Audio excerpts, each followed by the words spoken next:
So today's video is on amines. Okay, so what is an amine? So it is an ammonia with either 1, 2 or 3 of its hydrogens replaced by an alkyl group. And so ammonia, we know, is a molecule of NH3. So we can see that down here. So we have one nitrogen molecule bonded to 3 hydrogens. And an alkyl group is an alkane missing one of its hydrogens, which is substituted onto another molecule.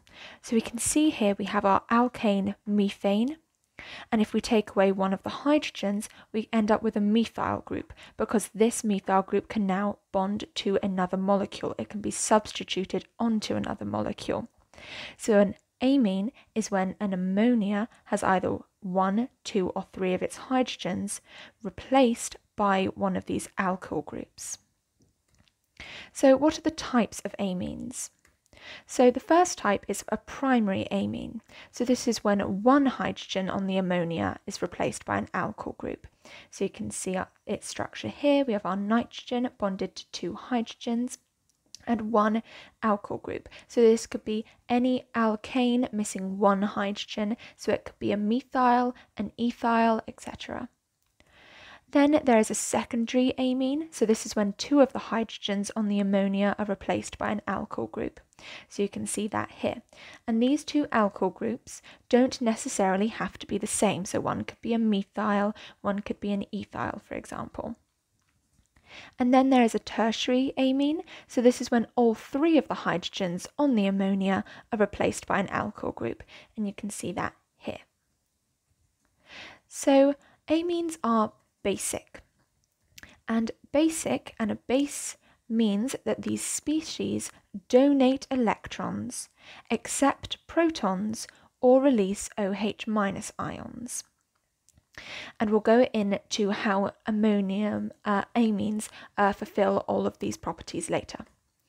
And we know that the lone pair of electrons on our nitrogen, so our nitrogen is a group 5 atom, so this means that it has 5 electrons on its outer shell, and we know that 3 of these electrons are taken up in the covalent bonding of our bonds here, meaning we have 2 lone electrons left over for our lone pair of electrons. And it's these lone pair of electrons that allow our amines to be electron donors and proton acceptors, which allows our amines to be basic, and we'll go into that further.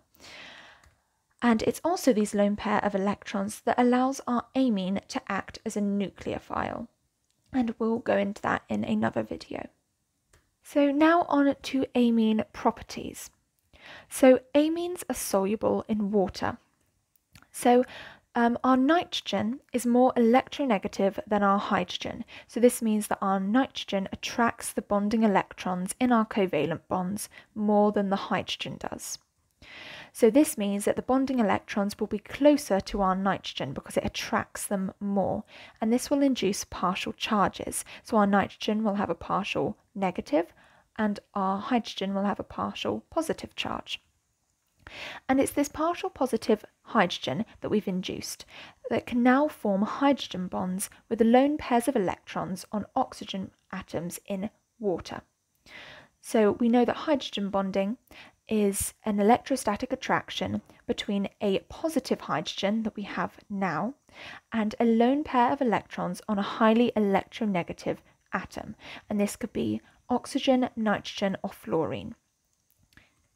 And then our lone electrons on our nitrogen can also form hydrogen bonds with partial positive hydrogens in water, because our oxygen has the same effect as our nitrogen in inducing partial charges. So we can now form hydrogen bonds through our oxygen and our hydrogens and our nitrogen and our hydrogens. And it's this hydrogen bonding between all of these molecules that allows our amine to disperse in the water, making it soluble. And the larger the carbon chain of our alkyl group gets, the less soluble our amine is. And this is because the polar bonds of the nitrogen-hydrogen have a less effect on the solubility because we have a larger proportion of our molecule being nonpolar, being insoluble. And more on amine properties. So the lone pair of electrons that we were talking about on our nitrogen can form a dative covalent bond.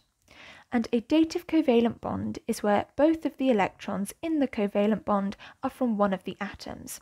So we know that in a normal covalent bond, it is a shared pair of electrons, so one electron is donated from each of the atoms and they share them. Whereas a dative covalent bond, both of the electrons in this covalent bond are from one of the atoms, not one from each. And so our nitrogen can form a dative covalent bond with a hydrogen ion, so a H+ ion, because it donates both of its electrons into this covalent bond, allowing a covalent bond to form, but both of these are donated from the nitrogen. So this allows our amine to be a proton acceptor, a H+ acceptor, because it is bonding with this hydrogen ion, and it allows it to be an electron donator because it's donating both of the electrons into this covalent bond. So this is why our amines can be called basic, because they can accept protons and can donate electrons. So more on amine properties. So in the presence of water, the amine forms a dative covalent bond with one of the hydrogens. So you can see here our lone pair of electrons will want to accept a proton. It will want to donate its electrons to a dative covalent bond. So it will form a dative covalent bond with one of the hydrogens from the water, as you can see here. And this leaves, as we've taken one of the hydrogens from our water, OH- ions in the solution. And therefore, amines in solution are basic because they release these OH- ions because they take the H+ ions from the water, leaving us releasing OH- ions, so our amines are basic.